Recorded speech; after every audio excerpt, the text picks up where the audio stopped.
ગ્રામ્ય પોલીસની સરાહનીય કામગીરી સામે આવી છે। કિમ નદીમાં પૂરથી અસરગ્રસ્ત પરિવારને કીટ વિતરણ કરવામાં આવી।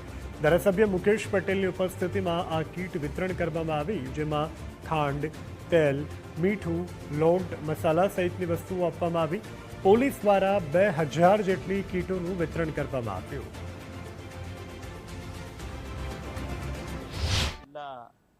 પોલીસ તંત્રને અભિનંદન આપું છું કે એમણે આ ઓલપાડ તાલુકાના 10 થી 12 ગામોની અંદર જે આદિવાસી લોકો રહે છે એના માટે અનાજની કીટનું વિતરણ કરવાનો એક માનવીય અભિગમ અપનાવીને એક સરાહનીય કામગીરી આજે સુરત ગ્રામ્ય પોલીસે કરી છે। લગભગ 10 થી 12 જેટલા ગામોની અંદર અનાજની કીટમાં લોટ, તેલ, ચોખા, એના મસાલો, આમ તમામ પ્રકારની કીટ તૈયાર કરીને દરેક ગામોની અંદર આદિવાસીને લગભગ 2000 જેટલી કીટોનું આજે એમણે વિતરણ કર્યું છે। એટલે એમને પણ અભિનંદન કે આવા કામની અંદર પોલીસ જોડાઈ છે।